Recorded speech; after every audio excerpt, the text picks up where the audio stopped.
Intensity. आज का जो टॉपिक है हमारा वो है स्टेशनरी वेव। क्या है? Stationary wave. किसको बोलते हैं स्टेशनरी वेव? अगर दो प्रोग्रेसिव वेव अपोजिट डायरेक्शन में आ रहे और वो कहीं ना कहीं इंटरफेयर कर रहे हैं तो वहां पर जो वेव बनती है उसको बोलते हैं स्टेशनरी वेव। सपोज करो हमारे पास ये दो पॉइंट है, फिक्स सपोर्ट है, यहां से हमने एक वेव भेजे तो इस तरह से आ रही वो वेव, और यहां से एक वेव भेजे तो ये वेव ऐसे जा रही, इसके अपोजिट में दूसरी वेव ऐसे आ रही। समझ रहे बच्चों? ये एक वेव है जो ऐसे जा रही और दूसरी वेव है कुछ इस तरह से आ रही। तो जब दो वेव आपस में opposite to each other move होते, ठीक है, और वो इंटरफेयर करते, एक दूसरे से मिलते, तो वहां पर एक नई वेव जनरेट होती, उसका नाम है स्टेशनरी वेव। ओके ना? स्टेशनरी वेव ऐसी वेव जो पास नहीं होती। पास नहीं होने का मतलब ये है कि जो ट्रैवल नहीं करती, अपनी जगह पर ही रहती। बस आप गौर करो ना, कभी वो हमारा एग्जाम्पल के तौर पर तार लो, यहाँ पर बने वाला वहां बने वाला तार लो, उसको बीच में से जर्क करो, इस तरह छोड़ो, ऐसे ऐसे बनेगी, राइट है? वो स्टेशनरी वेव का एक लूप बनाती है वहां पर, राइट है क्या? इस तरह फ्रीक्वेंसीज बढ़ाने पर लूप भी बढ़ते हैं। ओके, तो यहाँ पर बच्चों स्टेशनरी वेव क्या है तो आपको समझ में आ गया कि अगर दो वेव है, when the two identical waves, जब कोई दो एक जैसे wave travels along the same path, अगर उन्होंने सेम पाथ से ट्रैवल हो रहे, सेम पाथ का मतलब ये सेम पाथ है बट अपोजिट इन डायरेक्शन, एक डायरेक्शन में एक इधर जा रही तो एक इधर जा रही, राइट है? डायरेक्शन दोनों कैसी है? अलग अलग है। Okay, interfere which each other, वो एक दूसरे को कहीं ना कहीं जाकर मिलते हैं। A resultant wave form that is called stationary wave. Mobile सभी अपने अपने साइलेंट कर दो, take a minute and silent.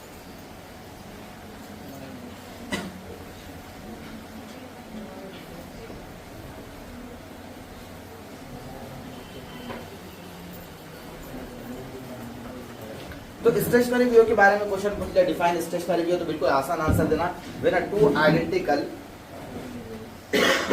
Progressive wave travel along the same path but opposite in direction and interfere to each other, then a resultant wave form that is called stationary wave. Resultant यानी जो नतीजे में मिलने वाली wave है। Okay, मैं उससे क्या बोलेंगे? ये स्टेशनरी वेव इस तरह से होती है, राइट है? स्टेशनरी वेव के अंदर मिनिमम एम्पलीट्यूड के जो पॉइंट्स होते हैं उसे नोड्स कहते हैं और मैक्सिमम एम्पलीट्यूड वाले पॉइंट को हम एंटी नोड कहते हैं। एग्जांपल के तौर पर ये इस तरह से कोई वेव है, ओके, ये इस तरह से कोई वेव है, यहां पर देखेंगे तो मैक्सिमम एम्पलीट्यूड होगा और यहां देखें तो मिनिमम एम्पलीट्यूड होगा। जहां पर एम्पलीट्यूड मिनिमम होता है उसे हम क्या कहते हैं? बोलो, नोड कहते हैं। Node node node. और जहां पर एम्पलीट्यूड मैक्सिमम होता है उसे हम anti node anti node anti node कहते हैं। यस बच्चों, इस तरह से पक्का समझ में आ गया क्या? Very good. तो स्टेशनरी वेव क्या है? When the two identical wave travel along the same path but opposite in direction, they interfere to each other, the resultant wave form that is called stationary wave. Correct है ना? Stationery wave के अंदर क्या रहते हैं? दो point रहते हैं, maximum amplitudes point called as anti node and minimum amplitudes point called as node. अब फॉर्मेशन ऑफ स्टेशनरी वेव, ये 3 नंबर के ऐसे एक्सप्रेशन आ सकता है, ठीक है ना? Derive an expression for stationary wave on a straight string. कोई स्ट्रेट स्ट्रिंग है उसके ऊपर स्टेशनरी वेव का फॉर्मेशन बनाना है। ओके ना? सपोज करो हमारे पास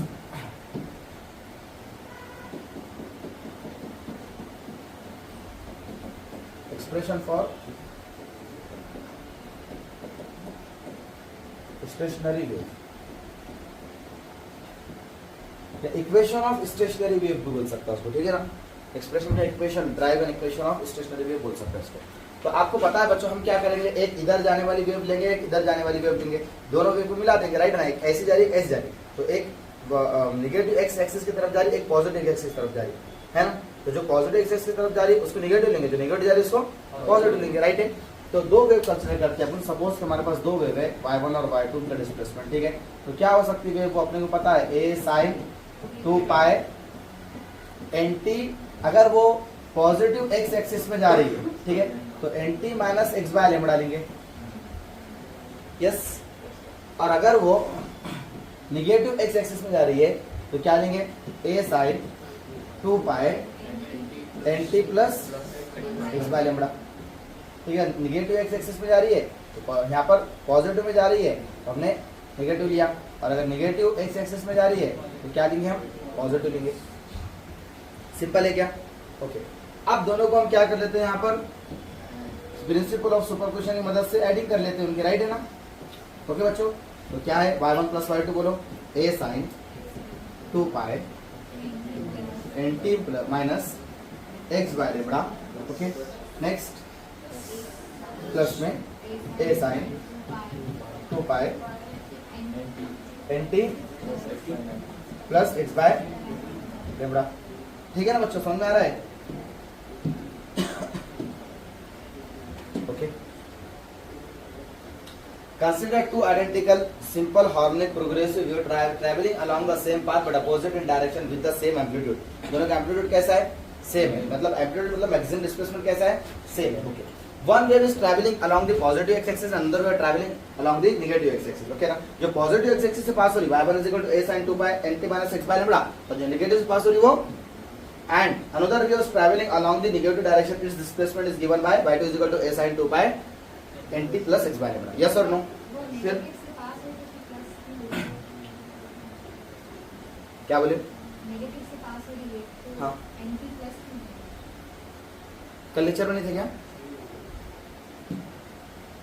चलो ठीक है, यहाँ पर हमने क्या करे, y is equal to y1 plus y2 का दोनों का एडिशन कर दिया। ओके, अब उतना टाइम नहीं बेटा उसे समझते बैठने का, कल समझाया मैंने। ए जो यहाँ से कॉमन निकाल देंगे तो क्या हो जाएगा, मतलब यहाँ पर साइन 2 पाई, मतलब क्या होगा n t minus x by lambda, next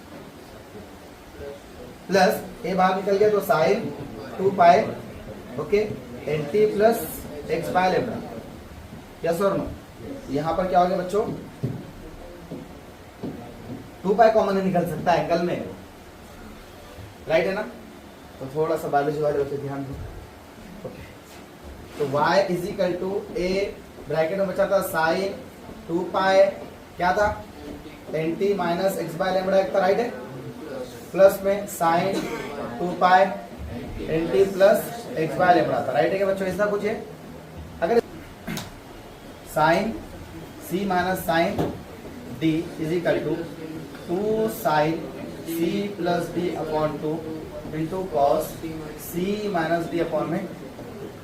yes बच्चों, ये वाला टर्म क्या है हमारे पास, साइन सी और ये डी, ओके ना।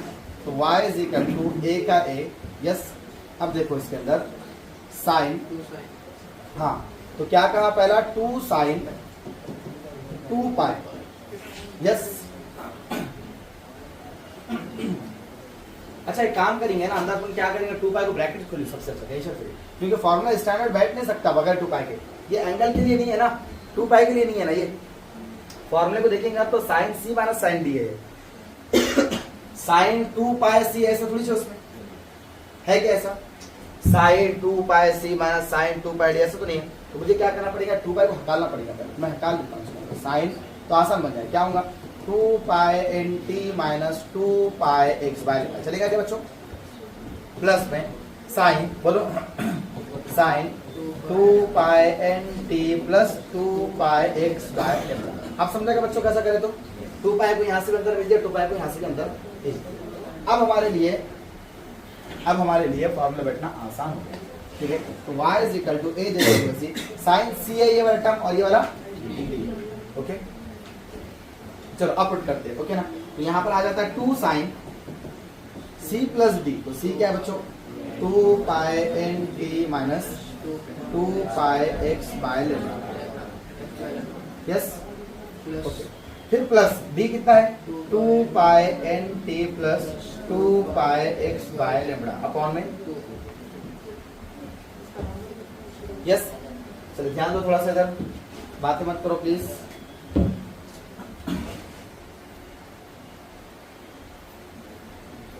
इनटू, हाँ अब क्या बच रहा, into cos c minus D, तो सी कितना है 2 pi n t minus 2 pi x by lambda, हाँ। फिर माइनस है, तो इसके अंदर क्या होगा, दोनों माइनस हो जाएंगे, ये वाला टर्म भी माइनस, ये वाला टर्म माइनस है ना, माइनस ब्रैकेट खुलेंगे, तो minus 2 pi n t minus 2 pi x by lambda, right है बच्चों, अपॉन में यस। तो यहाँ पर क्या हो गया देखो, y इज इक्वल टू ए, ये वहां पर देखो ब्रैकेट में 2 साइन का 2 साइन, और यहाँ पर 2 पाई एन टी प्लस, और ये 2 पाई एन टी, तो 4 पाई हो जाएगा, 4 पाई एन टी, ये वाला टर्म प्लस हो गया ये वाले टर्म से, राइट बच्चों? देखो जरा अच्छे से, ये दोनों वाले टर्म प्लस हो गए, ये वाला टर्म और ये वाला टर्म। अच्छा ये दोनों कैंसिल हो जाएंगे प्लस माइनस, अपन में क्या बचेगा सिर्फ इनटू कॉस। अब यहाँ देखो तो पता चलेगा 2 पाई एन टी और 2 पाई एन टी कैंसिल हो जाएंगे, राइट है क्या? प्लस माइनस है बोल के, बट ये दोनों माइनस माइनस है तो प्लस हो जाएगा, minus 4 pi x by lambda, है ना? Minus 4 pi x by lambda upon में 2, तो ये 2 यहाँ आ जाएगा, राइट है? है समझ रहा है क्या? अच्छे समझ में आ रहा है ना? चलो तो ये 2 1 is 2, 2 2 are 4, यहाँ पर minus 2 pi x by lambda हो गया। तो आपको पता है कि भाई cos minus theta becomes cos theta. Yes, तो अपन क्या कर सकते हैं, y इज इक्वल टू, ये a को अंदर भेज देंगे, चलता ना? तो जब ये हो जाएगा अपना, चलो 2a लिख देंगे इसको, 2a, फिर साइन का साइन, और ये 2 1 is 2, 2 2 are 4, तो लिख देगा 2 पाई एन टी, ओके? हाँ ओके, cos, अब माइनस थीटा क्या हो गया, प्लस थीटा हो गया, तो क्या हो, cos ऑफ प्लस थीटा, तो 2 pi x by lambda. Yes बच्चों, 2 पाई एक्स बाय लेमडा, ये मुझे क्वेश्चन मिले। y is equal to a sin 2 pi n t cos 2 pi x by lambda. मैं इसको उधर लेता हूँ, y is equal to 2a sin 2 pi n t, right है, into cos 2 pi x by lambda. इसे क्या देखो जरा, 2a sin 2 pi n t 2 pi x by lambda. अब यहाँ पर मुझे इसको स्टैंडर्ड फॉर्म में बनाना है, तो मैं क्या करता हूँ, ये वाले 2a को ऐसे लिखता हूँ, चलो चलता है क्या, 2a फिर cos 2 pi x by lambda ऐसे लिखता हूँ, चलता है ना? फिर क्या बच रहा है इधर बोलो, साइन ऑफ 2 पाई बनता है ऐसे, ये वाला टर्म और ये वाला जो था तो मैंने साफ पहले लिख दिया ना, 2a और ये cos 2 pi x by lambda को पहले लिख दिया। ये वाले टर्म को हम सपोज कर लेते हैं कि ये एम्पलीट्यूड है, जाहिर सी बात है ना, ये वाला टर्म क्या है, बाकी सब तो हमारी इक्वेशन बन रहा है, तो ये वाला एम्पलीट्यूड ही होगा कहीं ना कहीं। कितना होगा एम्पलीट्यूड, कंसीडर करते हैं कि वो है 2a cos 2 pi x by lambda, तो क्या इक्वेशन होगी, y is equal to a sin 2 pi n t, but अपने को मालूम है ओमेगा का फॉर्मूला क्या है, 2 पाई n है, राइट है? तो y क्या बन जाएगा बोलो, a sin और 2 पाई n की जगह क्या आएगा, ओमेगा t। ये मिल गई बच्चों हमारे इक्वेशन ऑफ स्टेशनरी वेव। समझ आ रहा है क्या? इस तरह से। अब यहाँ पर हमारे पास कंडीशंस निकालने होते हैं, तो ये एक्सप्रेशन को अच्छे से ध्यान में रखो, कैसा करें अपन ने। सबसे पहले क्या करो, y1 और y2 दो व्यूज लो, ओके ना? दोनों को ट्रैवल करो अपोजिट डायरेक्शन में, निगेटिव जा रही तो प्लस लगाओ, पॉजिटिव जा रही तो माइनस लगाओ, दोनों का सुपरपोजिशन करो, y1 प्लस y2, वहां पर sin c plus sin d का फॉर्मूला लगाओ, फिर जो इक्वेशन बनने वाली है उसको काट के इस तरह से आंसर लाना है, फिर एम्पलीट्यूड का कंसिडरेशन करना है। यस, अच्छे समझ में आया? एक दफा शॉर्ट रिवाइज करो, ओके चलो ध्यान दो इधर।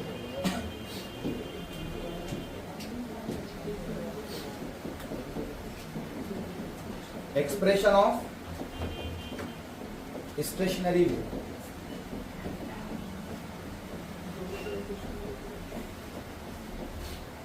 प्लीज ध्यान दो इधर, खामोश रहो।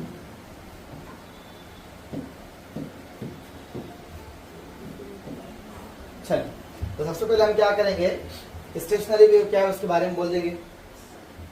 क्या है, when are two identical waves traveling along the same path but opposite in direction, they interfere and forms a new wave, that resultant wave called as stationary wave, right? ठीक है, फिर वो लिखने के बाद हम क्या बोलेंगे कि consider a wave passing along the negative x-axis, then displacement y1 is equal to कितना होगा बोलो, ये a को स्मॉल a लिख लूंगा, थोड़ा चलता ना, कुछ भी ले सकते हैं, a sin 2 pi n t, या फिर एन टी डायरेक्ट लिखो ना, बार 2 पाई लिखो, a sin 2 pi n t minus x by lambda. अभी नेगेटिव ले रहे पॉजिटिव ले रहे, इसको positive, travelling along the positive x axis, okay ना, पॉजिटिव एक्स एक्सिस।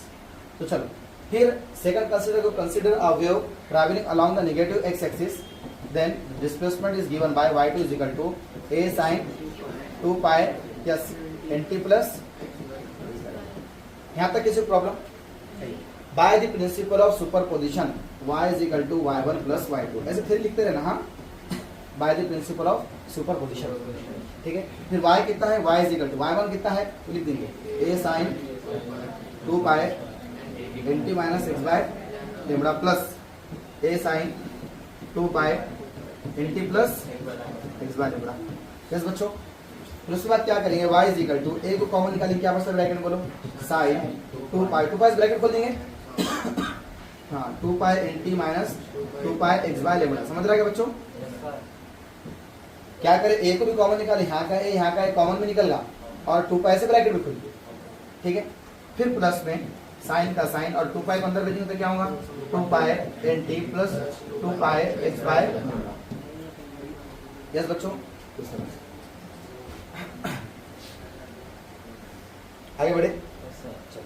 तो ये हमको अब देखो, तो ये मिल रहा है टर्म साइन सी प्लस साइन डी, राइट है क्या? तो फॉर्मूला क्या हमारे पास साइन सी प्लस साइन डी का, वो बोलो। हाँ, यहाँ लिखिए, साइन सी प्लस साइन डी का फॉर्मूला है 2 साइन सी plus d upon 2 into cos c minus d upon में 2। ये हमारा फॉर्मूला। अब इसके अंदर बिठाना है अपने को, y इज इक्वल टू हाँ a का a, हाँ तो यहाँ पर क्या है 2 साइन है, राइट है बच्चों। तो a बाहर रहेगा 2 साइन c प्लस डी। चलो तो c कितना है, ये वाला टर्म है, ये वाला पूरा टर्म क्या है, c है, ये वाला पूरा टर्म क्या है, d है, ये वाला पूरा टर्म c, ये वाला पूरा टर्म d है। तो sine okay 2 pi nt minus 2 pi x by lambda, 2 pi x by lambda, फिर प्लस 2 पाई nt, सही है ना बच्चों। फिर प्लस माइनस एक प्लस है plus 2 pi x by lambda, right है। ये हो गया अपॉन में, ये होगा साइन सी प्लस डी इनटू, अब कॉस वाला टर्म लेने का नीचे ले लो यहाँ पर, इनटू कॉस हाँ सी माइनस डी, ठीक है, सी माइनस डी। तो सी कितना है, ये वाला टर्म सी है पूरा मेरा और ये डी है, तो माइनस है, तो लिखना 2 pi nt minus 2 pi x by lambda, 2 pi x by lambda, फिर माइनस से ब्रैकेट करेंगे तो माइनस 2 पाई nt, फिर माइनस में 2 pi x by lambda upon में 2, सही है बच्चों, इस तरह से। तो y इज इक्वल टू यहाँ पर a का a ब्रैकेट में 2 साइन का 2 साइन, यहाँ कौन कट रहा है देखो जरा, ये वाला टर्म और ये वाला टर्म कैंसिल हो रहा, तो क्या हो गया ये 4 पाई nt अपॉन में 2, राइट है क्या, इनटू कॉस का कॉस, यहाँ कौन कैंसिल हो रहा बताओ, ये वाला टर्म कैंसिल, तो minus 4 pi x by lambda और डिवाइड में 2, राइट है क्या बच्चों, है ना। चलो अब आपको पता है यहाँ पर कि cos माइनस थीटा कितना होता है, cos थीटा होता है, cos minus theta becomes cos। चलिए तो y is equal to a से ब्रैकेट खोलेंगे तो 2a हो जाएगा, राइट है क्या, 2a हो जाएगा और ये 2 यहाँ पर 2 कैंसिल, तो कितना हो गया 2 साइन ब्रैकेट में 2 पाई nt, है ना, फिर डॉट इनटू cos 2 1 is 2 2 4 तो कितना हो गया, हाँ माइनस तो चल गया प्लस हो गया, है ना, 2 पाई एक्स बाय लेमड़ा। समझ रहे हो कि अच्छे से, इस तरह से। अब बच्चों हम कैसे लिखते हैं इसको, y is equal to 2a को साइड में लिखते हैं और ये cos of 2 pi x by lambda लिख देते हैं इनटू, फिर क्या है साइन 2 पाई nt लिखते हैं, राइट है बच्चों। ये वाला टर्म क्या कंसीडर करते हैं, मतलब एम्पलीट्यूड, और ये वाला टर्म क्या रहता है अपना ओमेगा, 2 पाई क्या रहता है ओमेगा रहता है, राइट है क्या। तो इक्वेशन क्या मिलने वाली बोलो फिर यहाँ पर, ये अगर एम्पलीट्यूड है तो y is equal to a sine omega t, तो expression, this is required expression for the stationary last time कीजिए। आज समझ अच्छे से, कोई प्रॉब्लम, वेरी गुड, आगे बढ़े। चलो अब इसके बाद कंडीशंस बोलता है वो कि एम्पलीट्यूड के लिए कंडीशंस कैसे क्वेश्चन बनता है, क्वेश्चन देखिए, ठीक है क्या। Condition for minimum amplitude, condition for maximum amplitude बोल सकते हैं। यही आया कि answer a sin 2 pi omega t, this is required expression stationary wave. अब क्या है क्वेश्चन बच्चों, ऐसा क्वेश्चन आ सकता है, देखो, show that distance between two successive node and anti node is lambda by 2 and distance between node and adjacent node is anti node is lambda by 4। चलो समझेंगे क्या बोलना चाह रहा हूं। इसको शो करके बतलाने का कि भाई डिस्टेंस जो है तो साइलेंट रहो। अपने पास ये स्टेशनरी वेव है।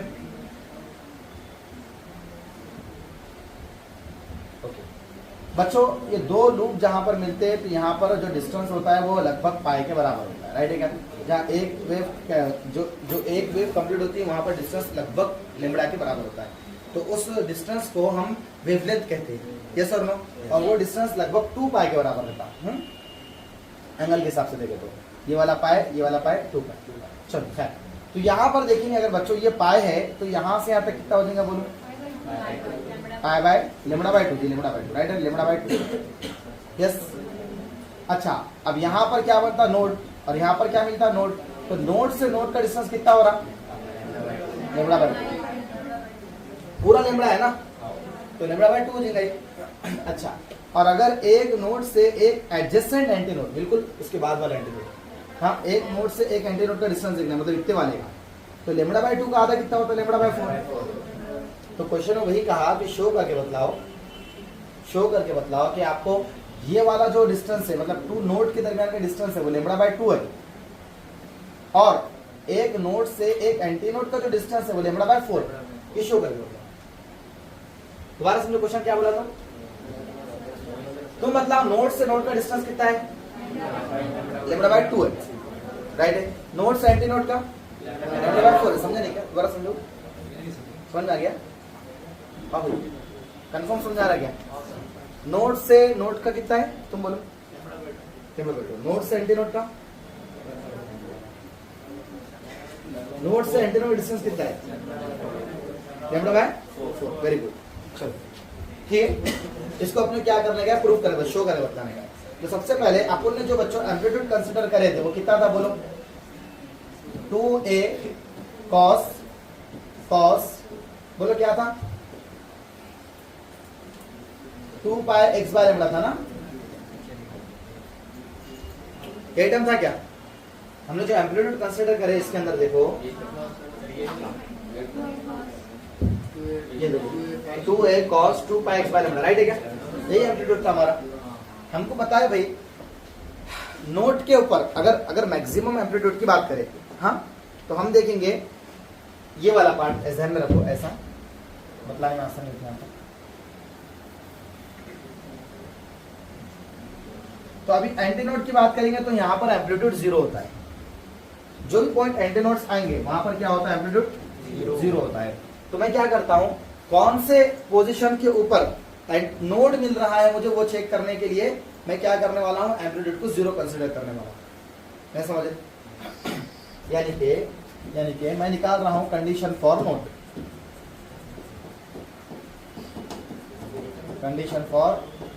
नोड, नोड की कंडीशन निकाल रहा हूं, ठीक है। तो मुझे पता है node are the points at which amplitude is 0। Nodes are the point at which amplitude is 0। तो एम्पलीट्यूड वहां पर 0 होता है, तो मैं 0 पुट कर दूं इसके अंदर, तो क्या हो जाएगा? 2a cos 2 pi x by lambda is equal to 0। ये a की जगह 0 रख दिया मैंने, है समझ रहा? ओके। अब बच्चों बताओ यहाँ पर 2a डिवाइड में चलेगा तो 0 के डिवाइड में 0 हो जाएगा ना, यहाँ क्या बचेगा बोलो? cos of 2 pi x by lambda is equal to 0 upon में 2a बनेगा 0।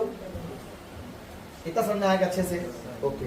अब बच्चों यहाँ पर देखो हम क्या करते हैं, cos को इधर भेज देते तो क्या बनता है? 2 पाई x बाय लेमड़ा, और ये cos जो इधर आके cos इनवर्स हो जाता है, cos इनवर्स ऑफ 0। इतना समझा क्या अच्छे से? Okay. 2 pi x by lambda is equal to cos 0 कहाँ हो सकता? cos 0 पाई बाय 2 पर हो सकता, 3 पाई बाय 2 पर हो सकता, 5 पाई बाय 2 पर हो सकता है ना, तो पाई बाय 2 पर हो सकता, 3 पाई बाय 2 पर हो सकता, 5 पाई बाय 2 पर हो सकता है ना, ऐसे हो सकता।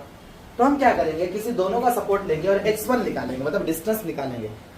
मतलब पहला नोड कहाँ मिल रहा, तो पहला नोड निकालने के लिए मैं क्या करता हूँ, इन दोनों की जोड़ी ले लेता हूँ। चलता है क्या?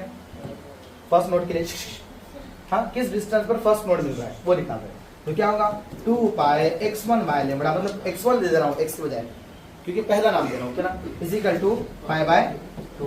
तो बच्चों पाई से पाई कैंसिल हुआ, राइट है क्या? और यहाँ पर x1 निकालना है तो x1 इज इक्वल टू क्या हो गया, पाई लेमड़ा ऊपर से अपॉन में क्या हुआ, ये 2 to 4 होगा, राइट है क्या, ये मिलेगा मुझे x1। ये समझ रहा क्या? हाँ, अब मुझे दूसरा डिस्टेंस निकालना है तो मैं क्या करूंगा, x2 ले लूंगा इसको, 2 पाई x2 बाय लेमड़ा, और यहाँ पर पाई बाय 2 लूंगा क्या, 3 पाई बाय 2 है ना, तो क्या होगा, पाई से पाई कैंसिल।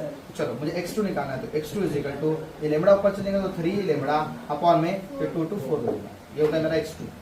मतलब पहला नोड मिलने वाला है इस पोजीशन पर और दूसरा नोड मिलने वाला है इस पोजीशन पर। अब तीसरा नोड कब मिलने वाला है, तो यहाँ पर x3 लो, फिर 5 पाई बाय 2 लो, फिर यहाँ पर x4 लो, यहाँ पर 7 पाई बाय 2 4 लो, ऐसे कितना भी कर सकते ना, पाई बाय 2 लो, 7 पाई बाय 2 लो, राइट है क्या। x5 लेना है तो फिर 2 pi x5 upon lambda is equal to यहाँ पर 9 पाई अपॉन 2 लो, करते जाएंगे ऐसा अपन। लेकिन मुझे पता करना है इन दोनों के दरमियान का डिस्टेंस कितना है, किस पॉइंट पे मिल रहा है वो नहीं, इन दोनों के दरमियान डिस्टेंस कितना है। अगर इन दोनों के दरमियान का डिस्टेंस निकालना है मुझे तो मैं कैसे निकालूंगा, डेल्टा x निकालना है मुझे दोनों के दरमियान डिस्टेंस, तो कैसे मिलेगा वो, delta x is equal to x2 minus x1। x2 कितना मिला, नहीं 3 लेमड़ा बाय 4 माइनस में लेमड़ा बाय 4, तो क्या होगा बच्चों, लेमड़ा 4 4 सेम दिख रहा तो 1 टाइम लिख दिया, ऊपर 3 लेमड़ा माइनस लेमड़ा मिला तो क्या हुआ 2 लेमड़ा बाय 4, तो क्या हो गया लेमड़ा बाय 2। तो अभी आप कह रहे थे ना कि नोड से नोड का डिस्टेंस लेमड़ा बाय 2 होता है, तो अपने शो करके बतला दिए, the distance between two adjacent node is successive node is lambda by 2। दो सक्सेसिव नोड का डिस्टेंस, एक के बाद वाले एक नोड का डिस्टेंस कितना होता है, लेमड़ा बाय 2 होता है। जैसे आपने यहाँ बतलाया डायग्राम के अंदर, ये नोड है और ये नोड है, इन दोनों का डिस्टेंस लेमड़ा बाय 2, फिर बचे वाला दूसरा नोड है तो इन दोनों का लेमड़ा बाय 2 चलेगा। हर नोड से दूसरे नोड का डिस्टेंस, शर्त ये है कि वो सक्सेसिव हो, एक के बाद वाले। अच्छा समझा क्या ये? अब एंटी नोड की बात करेंगे, मतलब कंडीशन फॉर एंटी नोड। पहला तो क्या एंटी नोड मिलेगा कहां पर, हम पहला एंटी नोड निकालेंगे, फिर दूसरा एंटी नोड निकालेंगे, फिर उन दोनों का माइनस कर देंगे तो पता चलेगा डिस्टेंस कितना है इन दोनों का। नहीं समझ रहे? कंडीशन फॉर एंटी नोड क्या लिखे, condition for anti node proof करो बोला ना, कंडीशन फॉर एंटी नोड। ध्यान दो प्लीज, हमारे पास जो एम्पलीट्यूड है वो कितना है, 2a cos 2 pi x by lambda. Yes, अब मुझे पता है बच्चों कि एम्पलीट्यूड जो है, antinodes are the point at which amplitude is maximum, जहां पर सबसे ज्यादा एम्पलीट्यूड होता है। तो मैक्सिमम एम्पलीट्यूड कितना हो सकता है, ये वेव का a, वो वेव का a, तो a मिलके ऊपर जाके 2a हो सकता है, नीचे आके क्या हो सकता, 2a हो सकता है, प्लस 2a हो सकता है या माइनस 2a। दो वेव मिल रहे ना, इसका है 2a प्लस में या फिर माइनस में 2a, तो यार ऐसा हो सकता प्लस का 2a हो सकता या माइनस का 2a हो सकता, तो plus minus 2a। Maximum displace का एम्पलीट्यूड कितना हो सकता, प्लस माइनस 2। यस और नो, वेरी गुड। तो चलो अपने यहाँ पर रख देते हैं, तो क्या बनेगा ये, plus minus 2a is equal to 2a cos of 2 pi x by lambda. Yes और नो। अच्छा बच्चों देखो यहाँ पर अब कैसे होने वाला है, 2 पाई से 2 पाई गया, कैंसिल हो गया, तो यहाँ पर प्लस माइनस 1 बच गया, ठीक है। 2 पाई डिवाइड में एक बार कटने वाला था ना, समझ रहे हो क्या? Yes. ओके, तो is equal to cos of 2 pi x by lambda.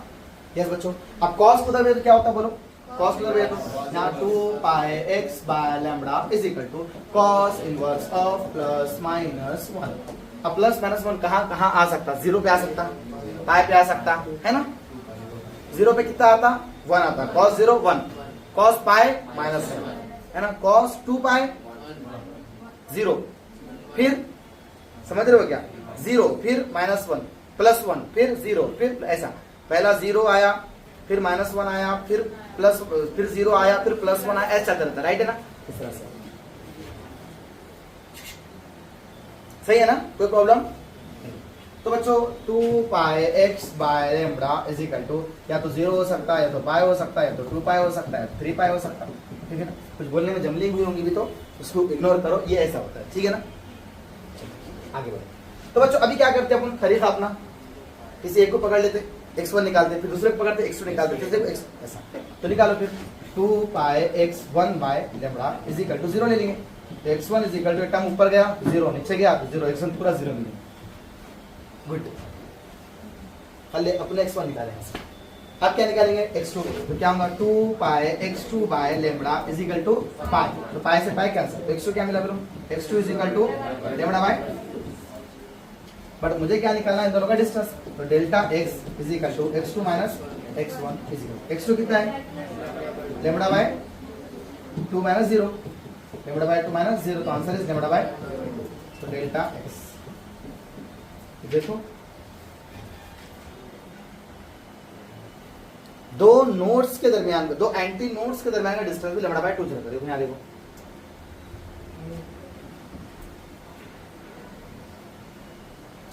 तुम जो बोले वो प्रूफ करेंगे, टेंशन मत लो। तो समझ में आ गया क्या? यहाँ देखो ये नोड है, ये नोड है, नोड नोड का डिस्टेंस कितना है लेमड़ा बाय 2, ये एंटी नोड है और ये एंटी नोड है, इन दोनों का डिस्टेंस कितना है लेमड़ा बाय 2 से। मुझे अगर इन दोनों का निकालना है नोड और एंटी नोड, समझ लो, तो कितना होगा, अब वो कैसा करेंगे लेमड़ा बाय 4 अपन वो करेंगे, चलो ध्यान दो इधर, इधर ध्यान दो, चलो अब लेमड़ा बाय 4 कैसा करेंगे, देखो एक तो नोड ले लो, एक तो एंटी नोड ले लो। पहला नोड मुझे कितने मिल रहा था,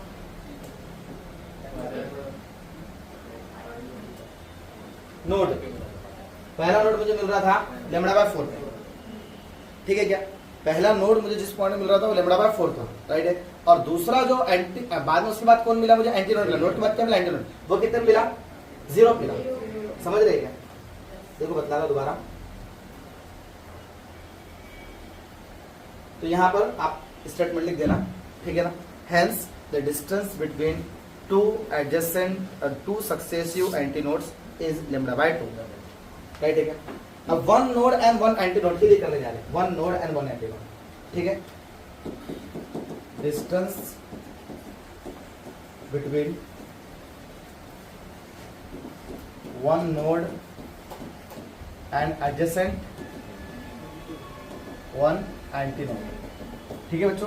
कैसे निकालें डिस्टेंस, आपको इसका तो समझो, डिस्टेंस क्या होगा डेल्टा एक्स, तो पहले वाला जो मुझे मिला, पहले कौन आया सबसे पहले मेरे सिस्टम के अंदर नोड आया ना, तो नोड का डिस्टेंस पहला कितना मिला लेमड़ा बाय 4 मिला, राइट है क्या, फिर पहला एंटी नोड का डिस्टेंस कितना मिला 0 मिला, तो आंसर कितना होगा बोलो, delta x is equal to lambda by 4। इससे क्या प्रूफ होगा कि भाई दोनों एक नोड और एक एंटी नोड के दरमियान का डिस्टेंस लेमड़ा बाय 4 है, लेकिन दो नोड लेमड़ा बाय 2, दो एंटी नोड लेमड़ा बाय 2, एक नोड एक एंटी नोड लेमड़ा बाय 4, ऐसे एमसीक्यू पूछ सकता हूं, याद रखो, समझ रहे अच्छे से, आगे बढ़े।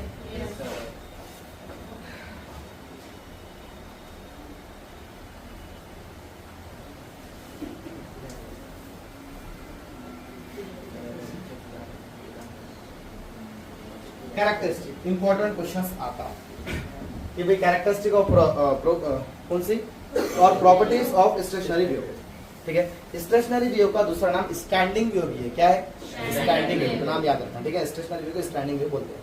तो ये 3 नंबर के लिए अपने कैरेक्टरिस्टिक पूछ सकता हूँ, हाँ सिंपल सिंपल कैरेक्टरिस्टिक याद रखेंगे, ओके। तुम मुझे बतलाओ तुम कितना याद रख सकते, 6 पॉइंट याद रखते हो। पहले तुम मुझे बतलाओ, अगर दो वेव आपस में अपोजिट डायरेक्शन में सेम पाथ फॉलो करके इंटरफेयर होते तो वहां कौन सी वेव बनती, तो पहले कैरेक्टरिस्टिक ये थी, समझ रहे क्या, when are two identical progressive wave traveling along the same path but opposite in direction interfere to each other, a resultant wave form that is called stationary wave। एक नंबर याद होगा पहला। दूसरा बोलो, अगर टू लॉन्जिट्यूडनल वेव मिलेंगी आकर तो एक रिजल्टेंट वेव बनेगी लॉन्जिट्यूडनल स्टेशनरी वेव, समझ रहे। अगर टू ट्रांसवर्स वेव मिलेंगी तो रिजल्टेंट वेव क्या मिलेंगी, ट्रांसवर्स स्टेशनरी वेव। तो 3 पॉइंट तुमको एक में याद होगा। दोबारा बोलूं, तीनों पॉइंट्स क्या बोल रहा हूं तो मैं, when are two identical progressive wave passes along the same path but opposite in direction interfere to each other, a resultant wave called as stationary wave। पहला पॉइंट हो गया। दूसरा point, when are two identical longitudinal wave traveling along the same path but opposite in direction, a resultant wave called as longitudinal stationary wave। When are two transverse progressive wave traveling along the same path but opposite in direction interfere to each other, a resultant wave called as transverse stationary wave। हो गया 3 point याद अच्छे से। चौथा point, कुछ points stationery wave के अंदर ऐसे रहते जो बिल्कुल मूविश नहीं करते, तो उन पॉइंट का नाम क्या है? नोड। ओके ना? Some points in the stationary view which do not move or displace or amplitude is equal to 0, those points called as node. Right है? चौथा पॉइंट हो गया। पांचवा point, some points are oscillates with highest amplitude, कुछ oscillate करते बहुत ज्यादा amplitude से, those points called as antinodes. Yes, 5 point हो गए। छठा पॉइंट क्या बोल सकते हैं आप कि the distance between two successive nodes is lambda by 2. सातवां point, the distance between two successive antinode is lambda by 2. Okay, हाँ, lambda by 2, दो नोड का भी दो एंटीनोड का भी, ठीक है ना? आठवां point, the distance between one node and successive antinode is lambda by 4. समझ रहे क्या? Okay, the velocity of stationary wave is 0. हाँ, यस और नो? क्योंकि ट्रैवल ही नहीं कर रही आगे, जितने के अंदर सिमेट करे जा रही, मतलब क्या वेलोसिटी इसकी 0। अच्छा, हमारे पास प्रोग्रेसिव वे में क्या होता था? एनर्जी ट्रांसफर होती थी, matter transfer. But in the stationary wave no energy transfer, no matter transfer, ना एनर्जी ट्रांसफर हुई ना मैटर ट्रांसफर। समझ रहे क्या? तो आपको मैंने 10 पॉइंट बोला, आपको भी 6 पॉइंट याद रखो, क्यों? तो problem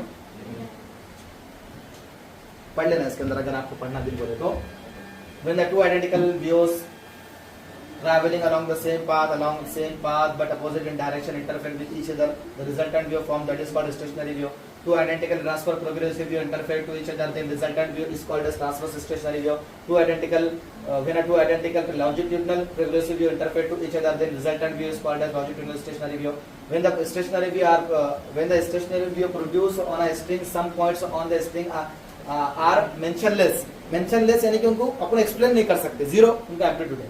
those point do not move are called as nodes, जो मूव भी नहीं होते उसको क्या बोलते हैं? अपन नोड्स बोलते हैं। There are some points on a string which oscillate with greatest amplitude called as antinode. Point between the nodes and antinode vibrate with the same amplitude 0 to a. Node और एंटीनोड के दरमियान में जो देखो, point between the two nodes and two antinodes, अगर दो node है और दो एंटीनोड्स है तो दोनों के दरमियान जो पार्टिकल्स है वो 0 से a एम्पलीट्यूड के दरमियान में ऑसिलेट करते हैं। जैसे नोड वाला है तो उसके ऊपर का 0 से करेगा, एंटीनोड का a से करेगा, और दरमियान के 0 से a से करेगा। नहीं समझ रहा? एक नोड एक एंटीनोड ले लो, एक नोड एक एंटीनोड, राइट है? तो नोड वाला 0 से एक्सेलेरेट करेगा, उसके बाद वाला थोड़ा ज्यादा, उसके बाद उससे ज्यादा, उसके बाद उससे ज्यादा, और जो एंटीनोड वाला a से करेगा। तो 0 से a के दरमियान में सारे पॉइंट ऑसिलेट करते हैं in between the points node and antinodes. Okay, तो बच्चों बहुत सारे पॉइंट है, तुम इतना डिटेल में लिखते बैठे, मैंने ऐसा सोफा बोला वैसा लिख के आओ, 6 पॉइंट कौन से, ठीक है? The distance between the two successive nodes is lambda by 2 and two successive antinode is lambda by 2. Okay, the distance between the node and adjacent node is lambda by 4 antinode. The velocity of the wave is 0. Okay ना? All the particle possess energy except those at node. सबके पास energy रहती है लेकिन node वालों के पास energy नहीं रहती है ना? एनर्जी पास करना अलग है, एनर्जी हटना अलग है। ओके ना? There is no propagation of mass, also no propagation of energy. ना एनर्जी का ट्रांसलेशन होता, ना ही मास का ट्रांसलेशन। ओके ना? All the particles between the adjacent nodes means in the one loop vibrate in the same phase and phase is reversed for the adjacent node. देखो ये दो loop बने वाले अपने मिसाल तौर पे, एक लूप ऐसा, एक लूप ऐसा है। अगर ये लूप के पार्टिकल ऊपर जा रहे हैं तो ये लूप के पार्टिकल नीचे आए, तो मतलब हर एक लूप के पार्टिकल एक फेस रखते हैं, और ये लूप के पार्टिकल उसके बाद वाले लूप के पार्टिकल जो है तो अपोजिट फेस है। दोनों एक साथ ऊपर नहीं जाते, दोनों लूप एक ऊपर जा रहा था एक नीचे, ठीक है ना? समझ रहे क्या? तो ये बहुत सारे पॉइंट्स हो गए, 12 पॉइंट हो गए, तुम 6 याद करो, इजी याद करके आओ। ओके भाई, how are stationary wave form? Stationary wave form कैसे बनती है वो डेफिनेशन लिख दो। When the two identical wave travelling along the same path but opposite direction interfere to each other resultant wave called as stationary wave. ठीक है, लेकिन और अच्छा लिखना है तो ये लिखो, नहीं तो वो भी काफी है। ठीक है, क्या करेंगे? स्ट्रिंग लेंगे, फिक्स सपोर्ट के दरमियान रखेंगे, दरमियान से उसको प्लग करेंगे ऐसे उसको, वहां पर क्या होगा? एक वेव इधर जाएंगे, एक वेव इधर जाएंगे, फिर रिफ्लेक्शन होकर दोनों आएंगे रिटर्न। राइट है क्या? जरा देखो ऐसा, अपन स्ट्रिंग लेंगे एक, राइट है क्या? दरमियान से प्लग करेंगे, इसको इस तरह से खींचेंगे तो एक वेव ऐसे निकल के देंगे, एक वेव इधर से निकल के देंगे, फिर इसका रिफ्लेक्शन होकर ऐसे आएंगे, इसका रिफ्लेक्शन होकर ऐसे आएंगे और स्टेशनरी वेव बन जाएंगे। दोबारा समझाए काफी, तो ऐसे छोड़ा देखा। Consider a spring state between the fixed point, consider a spring state between two fixed point and the spring is pulled at the middle and released. एक स्ट्रिंग लो, उसको फिक्स करो, स्ट्रेट करो, ठीक है ना। तो यहाँ पर स्ट्रेट लिखा है इसने, यहाँ लिखना था स्ट्रेच्ड, हाँ बच्चे की नोटबुक है तो लिख देता हूँ कुछ भी, ठीक है ना। Consider a string stretched between two fix point, दो फिक्स पॉइंट में स्ट्रेच कर दिया इसको, खींचे, है ना। फिर पुल करे, is pulled at the middle, और बीच में से पुल्ड कर खींचे इसको, एंड रिलीज, और छोड़ दिए। क्या हुआ? After releasing the of a string produces two progressive wave travelling in the, travelling की स्पेलिंग गलत है, कोई मसला नहीं है, travelling in the opposite direction, दो वेव क्या होंगे वहां से अपोजिट डायरेक्शन में ट्रैवलिंग, राइट है क्या। फिर क्या होगा उनका रिफ्लेक्शन होगा, है ना। These waves are reflected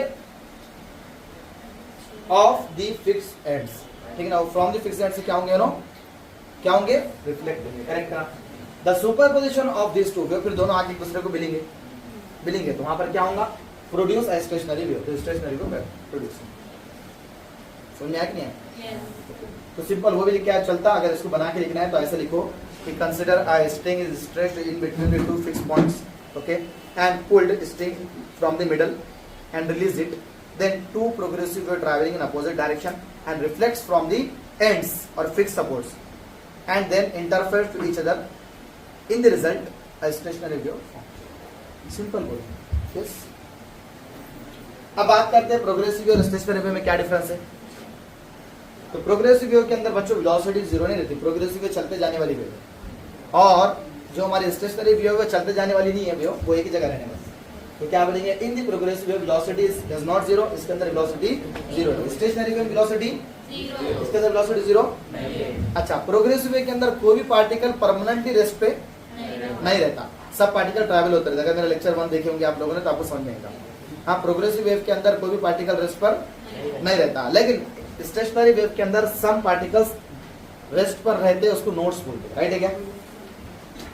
There is no particle permanently at rest. There is particle permanently at rest. Those particle called as nodes. Okay. Two adjacent particle perform SHM in different phase. हाँ, एक के बाद वाला दूसरा particle जो है ना अलग अलग फेस रखता है SPW में, लेकिन स्टेशनरी वेव में क्या होता, एक लूप के पार्टिकल एक फेस लेते, दूसरे लूप के पार्टिकल दूसरा फेस लेते, सही है क्या। लेकिन SPW में क्या होता, क्या सिंपल हार्मोनिक प्रोग्रेसिव वेव में क्या होता, उसके अंदर एक पार्टिकल के बाद दूसरा जो पार्टिकल है दोनों का अलग अलग फेस रहता, इन्हें ऊपर जा रहा तो फिर इन्हें जब नीचे आता तो इन्हें ऊपर जाता, फिर जब इन्हें नीचे आता उसके बाद ऊपर जाता। ये एसपीडब्ल्यू का सिस्टम है। बट स्टेशनरी वेव के अंदर पूरे लूप एक साथ जाता ऊपर, पूरा लूप एक साथ आता नीचे, नहीं समझ रहे। हाँ, इस तरह से in the progressive wave disturbance travel from one region to another region, एक रीजन से दूसरे रीजन में ट्रैवल करते डिस्टर्बेंस, लेकिन स्टेशनरी वेव में ट्रैवल नहीं करते डिस्टर्बेंस। डिस्टर्बेंस ट्रैवल करना मतलब एनर्जी ट्रैवल करना, ठीक है क्या। तो बच्चों ये इंपॉर्टेंट है, एग्जाम में पूछने वाला क्वेश्चन है एसपीडब्ल्यू का, ओके ना। अब फोर्स वाइब्रेशन फ्री वाइब्रेशन बहुत इंटरेस्टिंग है, ये भी क्वेश्चन एग्जाम में आए वाला है, पीवाईक्यू का क्वेश्चन है, ठीक है ना। तो डिफरेंस अच्छे से याद रखना। मैंने बताया था ना तुम लोगों को कि मार्क्स कमाने के आसान तरीके क्या है। नहीं बेटा, ये कुछ पॉइंट्स ऐसे डिस्टिंग्विश याद कर लेना, डिफरेंसेस पूरे बुक में के, समझ रहे बात को। उसके अलावा डायग्राम्स याद कर लेना, लॉस याद कर लेना, याद है कुछ ऐसा बताया था मैंने। हाँ, तो एक क्वेश्चन आता draw NEET sketch level diagram का, तो पूरे बुक के डायग्राम अच्छे अच्छे याद कर लिया आपने तो 1 नंबर वहां पर फिक्स होगा अपने मार्क्स। और मैंने उसके अलावा बताया था कि डायग्राम अगर पूरे बुक के याद कर लिया ने तो बेनिफिट अपना इतना है कि भाई 2 नंबर का एक डायग्राम तो पूछेगा, लेकिन उससे रिलेटेड क्वेश्चन आएगा तो क्वेश्चन के अंदर भी डायग्राम उतार के आएंगे तो उसका भी 1.5 नंबर 2 नंबर मिलेंगे, है ना। और एक प्लस पॉइंट मैंने आपको तो ये सिखाया कि डायग्राम में कुछ दिख रहा तो इट कंसिस्ट ऑफ बोल के लिख के आओ, जो दिख रहा कम से कम 2-3 पॉइंट थ्योरी बनती है, समझ रहे। चलिए, तो बच्चों फ्री वाइब्रेशन और फोर्स वाइब्रेशन क्या समझते। तो सपोज करो कि मैंने क्या करा, एक स्ट्रिंग है मेरे पास, एक स्ट्रिंग है, उस स्ट्रिंग को क्या करा, एक डिवाइस से कनेक्ट कर दिया और उसको वाइब्रेशन देने लगा, ठीक है। और वो इलेक्ट्रिक डिवाइस है, तो सपोज करो ये क्या है, फैन वाइब्रेट हो रहा है, तो फैन को मैंने क्या करा, कनेक्ट कर दिया स्ट्रिंग से, तो फैन की वाइब्रेशन से स्ट्रिंग में वाइब्रेशन लेगा, कब तक चलेगा, जब तक फैन बनने होगा, राइट है क्या। तो ये वाइब्रेशन फोर्स वाइब्रेशन, मतलब इन्हें एक्सटर्नल फ्रीक्वेंसी पर या एक्सटर्नल पीरियडिक फोर्स पर डिपेंड कर रहा है। इसको कौन फोर्स प्रोवाइड कर रहा है? फैन प्रोवाइड कर रहा है। ये होगा फोर्स वाइब्रेशन। फ्री वाइब्रेशन किसको बोलेंगे? जैसे मैंने एक रस्सी दिया है ना, उसको जर्क करा और छोड़ दिया तो वो यूं यूं होते होते होते होते होते रुक गया, डैम्ड ऑसिलेशन वाला पार्ट, ठीक है ना, उन रुक जाएगा वहां पर, ऑसिलेट करेगा देन क्या हो जाएगा? रुक जाएगा। तो बच्चों उसको क्या बोलेंगे अपन? Free vibration. अगर रुक जा रहा तो फ्री वाइब्रेशन, और नहीं रुक रहा है ना, इस तरह से। ये वाइब्रेशन किस पर डिपेंड करेगा? नेचुरल फ्रीक्वेंसी पे, कि भाई तार की नेचुरल फ्रीक्वेंसी है कितनी। हर एक की अपनी अपनी नेचुरल फ्रीक्वेंसी होती है। रस्सी की अलग फ्रीक्वेंसी, तार की अलग फ्रीक्वेंसी, तार के अंदर अलग अलग मेटल की अलग अलग फ्रीक्वेंसी रहती है, वो नेचुरल रहती है उसकी, ठीक है ना। एक मिसाल बताओ कि आपको एक रस्सी देंगे, ठीक है, ऐसा बनेंगे, हाँ, नारियल की रस्सी, और दूसरा क्या करेंगे? तार बनेंगे, दोनों को स्ट्रेच करेंगे, रस्सी खींचूंगा ना 2-4 मरतबा ऐसा तो रुकेगी, तार है कि नहीं, उतने टाइम के अंदर है कि नहीं, उन्हें 2-4 मरतबा ऑसिलेट कर रहे तो उतने टाइम के अंदर तार 10-20 मरतबा ऑसिलेट कर देगा स्पीड के साथ, और अपने को गिनने में भी नहीं होगा तार कैसे ऑसिलेट कर रहा था, इतना स्पीड करेगा। फैन का वाइब्रेट गिन सकते तुम इसको? कितने रोटेशन ले रहा था भाई? गिन रहेगा तुम? हाँ, वो आसमान में तारे गिनता बच्चा देखो शाहरुख खान की मूवी के अंदर, वैसा तो नहीं है ना। तो वाइब्रेशन भाई इसको गिन सकते हैं इसके अपन? तो वो तार में वैसे होता ना, जर होता हो तो गिन सकते हैं अपन उसको, रस्सी को लेकिन गिन सकते कितने हो रहे, तो मिलने देखा जाता। तो बोलने का मतलब नेचुरल फ्रीक्वेंसी अलग अलग मटेरियल की अलग अलग होती है। तो अब मैंने इसकी जो फोर्स वाइब्रेशन के अंदर किस पर डिपेंड करेगा? तो वो एक्सटर्नल पीरियडिक फोर्स किसके ऊपर है? एक्सटर्नल डिवाइस की फ्रीक्वेंसी पर डिपेंड करेगा, इसी कितनी है। लेकिन नेचुरल वाइब्रेशन में किस पर डिपेंड करेगा? कि नेचुरल फ्रीक्वेंसी उस मटेरियल की, समझ रहे कि नहीं? इस तरह से दो पॉइंट याद करने का सबसे अच्छा, ठीक है। Free vibrations are the produce when a body is disturbed from its equilibrium position and release. Suppose करो एक बॉडी बने वाली है ऐसी, उसको अपन डिस्टर्ब करे, उसके इक्विलिब्रियम पोजीशन मतलब मीन पोजीशन डिस्टर्ब करे, नीचे खींचे छोड़ दी, तो उसके अंदर ये फ्री वाइब्रेशन आ गया। अब रुक जाएंगे कहीं ना कहीं। फोर्स वाइब्रेशन किसको बोलेंगे? Force vibration are produced by an external periodic force of any frequency. तो एक्सटर्नल फ्रीक्वेंसी से ही वाइब्रेशन होगा, जैसे फैन की फ्रीक्वेंसी जो वाइब्रेशन हो रहा वही इसका वाइब्रेशन है, एक्सटर्नल पीरियडिक फोर्स से, ओके ना। To start force vibration the force required initially only. Force vibration, free vibration के लिए क्या जरूरी है? टू स्टार्ट फ्री वाइब्रेशन आता है, फ्री वाइब्रेशन है ना, यहाँ पर मिस्टेक नहीं होगा। To start free vibration the force required,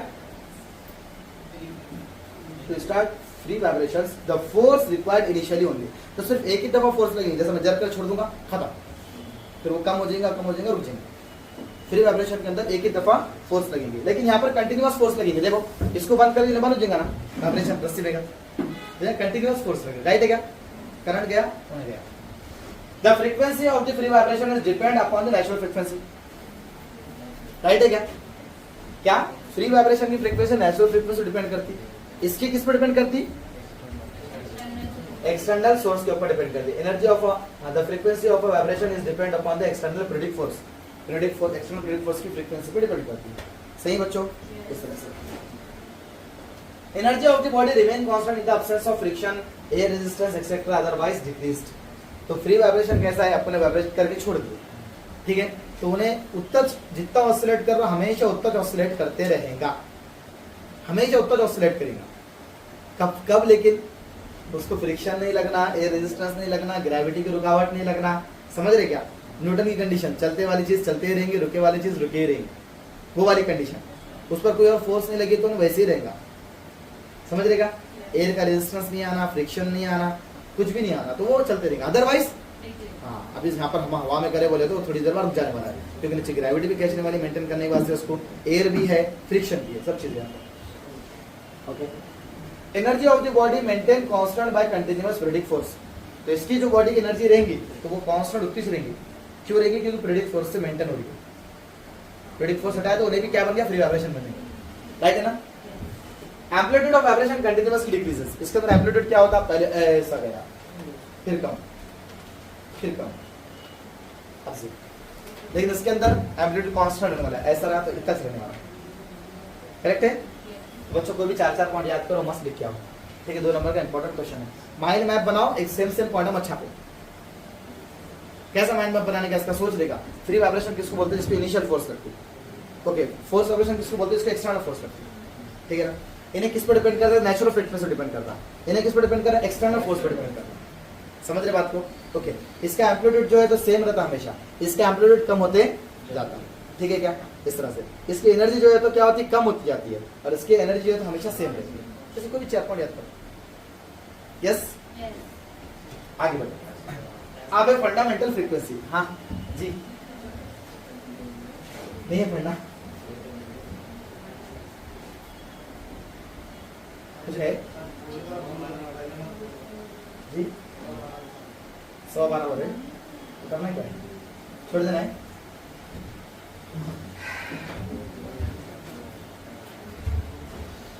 जी, बाहर जाके आना है कि जाना चाहिए, जाना चाहिए। कैसे करेंगे, कंटिन्यू करेंगे या फिर स्टॉप करेंगे?